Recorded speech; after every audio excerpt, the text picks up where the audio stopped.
ආයුබෝවන් රුරස YouTube channel එකට ඔයාලව ආදරයෙන් පිළිගන්නවා. මම අද ඔයාලට කියලා දෙන්න හිතුවේ මයිසූර් පරිප්පු වඩේ හදාගන්න විදිහ. අපිට වඩේ එකක් කන්න හිතුනහම හරිම ඉක්මනට වැඩි වෙලා යන්නේ නැතුව අපිට මේක හදාගන්න පුළුවන්. ඒ වගේම මේ වඩේ එක ක්‍රම දෙකකට බෙද ගන්න විදිහ අද මම ඔයාලට කියලා දෙනවා. ඉතින් ඔයාලට මගේ වීඩියෝ එක අවසාන වෙනකම් බලන්න කියලා ආරාධනා කරනවා. අවශ්‍ය ද්‍රව්‍ය සුපුරුදු විදිහටම පහළ ඩිස්ක්‍රිප්ෂන් එකේ සඳහන් කරලා තියෙනවා. ඉතින් අපි හදලා බලමු නේද? අද මම මෙතන මයිසූර් පරිප්පු ග්‍රෑම් 200ක් හොඳට සෝදලා අරගෙන තියෙනවා. සාමාන්‍ය ප්‍රමාණයේ ලුණු ගෙඩියක්, අමුමිරිස් කරල් දෙකක්, කරපිංචා කොළ ටිකක් අරගෙන තියෙනවා. උම්බලකඩ කෑලි වලින් මේ සැහැඳි දෙකක්, කෑලි මිරිස් තේ හැඳි එකක්, ලුණු කුඩු තේ හැඳි එකක් අරගෙන තියෙනවා. මුලින්ම හොඳට සෝදාගත්ත මයිසූර් පරිප්පු වැහෙන ගානට වතුර දා ගන්න ඕන.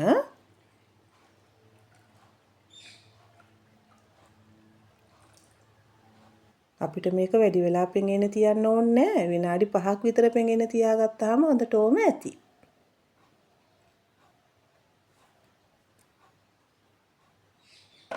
දැන් ලුණු, අමු මිරිස්, කරපිංචා ඔක්කොම එකට දාලා කපා ගන්නවා. ඔයාලා ලුණු, අමු මිරිස්, කරපිංචා හීනියටම කපා ගන්න.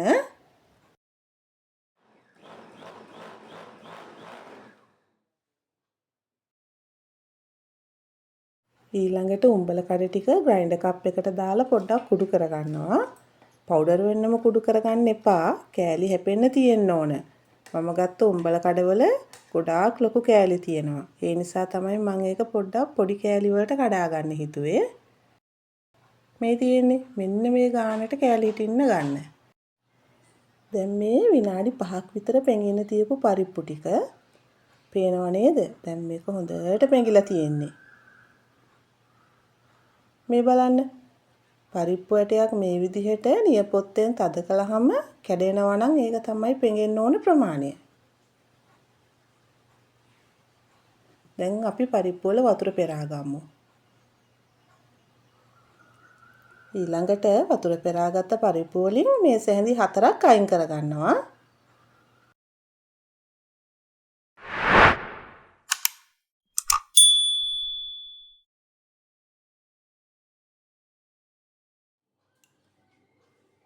දැන් ග්‍රයින්ඩර් කප් එක අරගෙන ඒකට පරිප්පු දාලා ග්‍රයින්ඩ් කරගන්න ඕන. එකපාරම ඔක්කොම දාගන්න බැරි නම් දෙපාරකට හරි තුන් පාරකට හරි දාගෙන ග්‍රයින්ඩ් කරගන්න.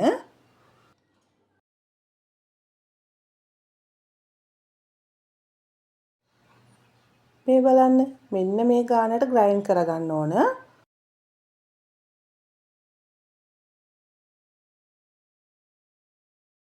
හොඳටම කුඩු නොවි සාමාන්‍ය ප්‍රමාණයට කෑලි හිටින විදිහට ග්‍රයින්ඩ් කරගන්න.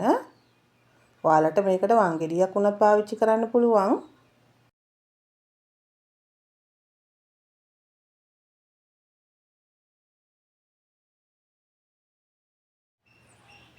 ඊළඟට කලින් අපි පරිප්පු මේස ඇඳි 4ක් අයින් කරගත්තනේ. ඒ ටික මේකට දාගන්නවා. දැන් ලුණු, අමු මිරිස්, කරපිංචා ටිකත් එකතු කරගන්නවා.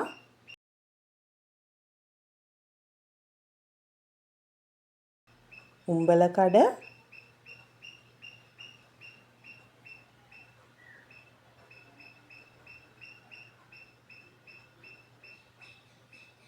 ලුණු කුඩු,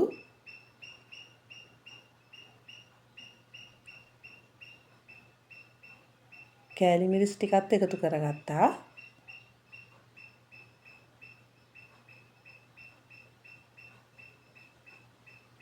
දැන් මේ ටික හොඳට කලවම් කරගන්න ඕන.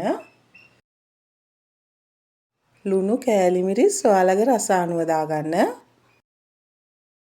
සැර මදි කියලා හිතෙනවා නම් ගම්මිරිස් කුඩු ටිකක් උනත් දාගන්න පුළුවන්.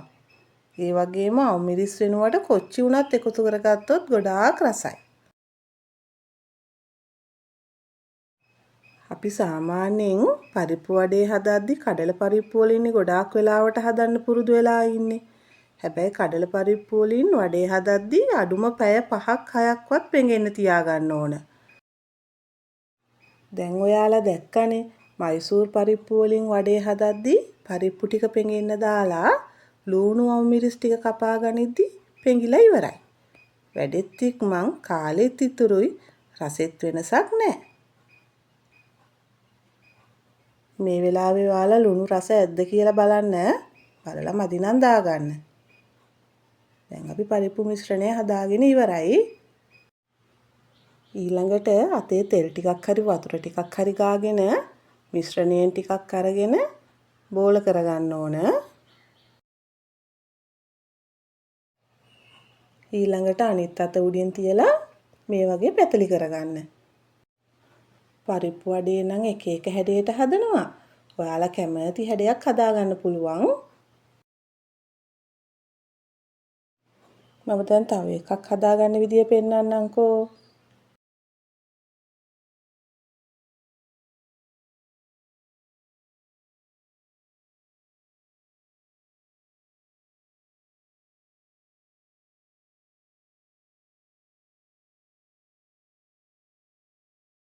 මම කලින් කිව්වනේ දෙවිධයකට වඩේ බෙදගන්න විදිය කියලා දෙනවා කියලා.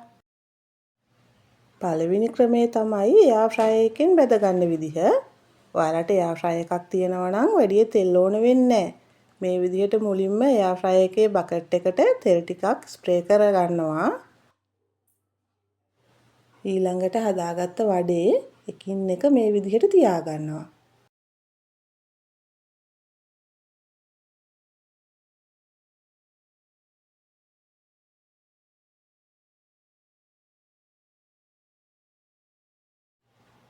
දැන් ආයෙමත් වඩේ උඩට තෙල් ටිකක් ස්ප්‍රේ කරගන්න ඕන.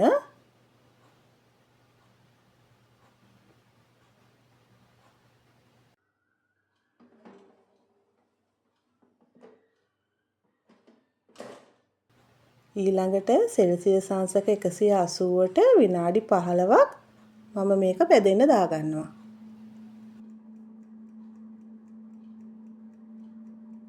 විනාඩි 7කට විතර පස්සේ වඩේ ටික එළියට අරන් බලන්න. දැන් යටපැත්ත උඩට හරව ගන්න ඕන.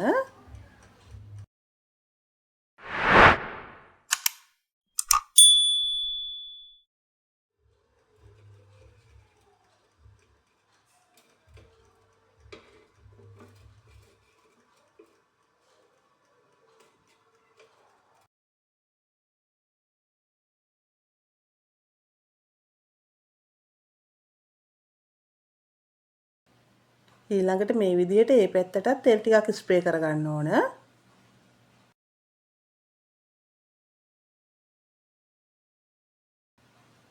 දැන් ආයෙමත් බෙදෙන්න දාගන්න.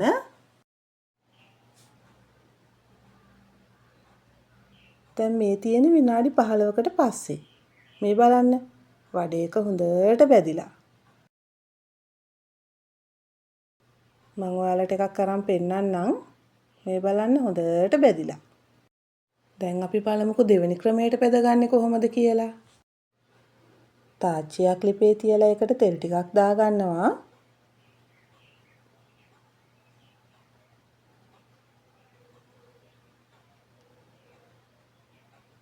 තෙල් ටික රත් වෙනකොට හදාගත්ත වඩේ එකින් එක තෙලට දාගන්න ඕන. මේ විදිහට වඩේ බදිනකොට වැඩිපුර තෙල් තියෙන්න ඕන. මොකද අපි ගැඹුරු තෙලේනේ මේ ටික බෙදගන්නේ. ඒ නිසා වඩේ ටික වැහෙන්න තෙල් තියෙන්න ඕන. එයාර් ෆ්‍රයර් එකේ බදිද්දි අපිට තෙල් යන්නේ බොහොම පොඩි ප්‍රමාණයයි. වැඩි තෙල් කන්න හොඳ නැති අයට නම් එයාර් ෆ්‍රයර් එකක් තියෙනවා නම් ඒ විදිහට බෙදගන්න එක තමයි හොඳ. දැන් ඔයාලා මේ විදිහට වඩේ බදිද්දි ගින්දර ගැන අනිවාර්යයෙන්ම සැලකිලිමත් වෙන්න ඕන. ගින්දර වැඩි කරගන්න එපා. එහෙම වුණොත් වඩේක උඩින් කර වෙනවා. මැද බැදෙන්නේ නැතුව යනවා. ඒ වගේම ගින්දර අඩු කරගන්නත් එපා. එහෙම වුණොත් වඩේ තෙලේ තැම්බෙනවා වගේ වෙනවා. එතකොට බැදෙන්නේ නැහැ.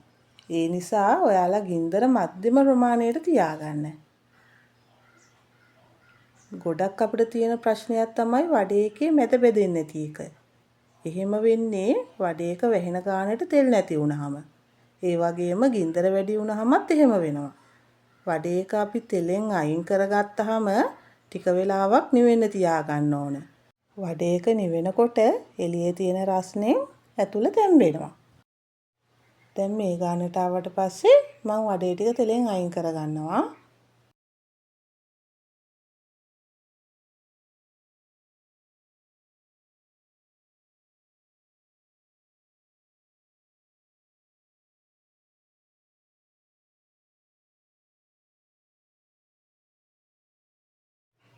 මේ තියෙන්නේ මම හදාගත්ත මයිසූර් පරිප්පු වඩේ ටික.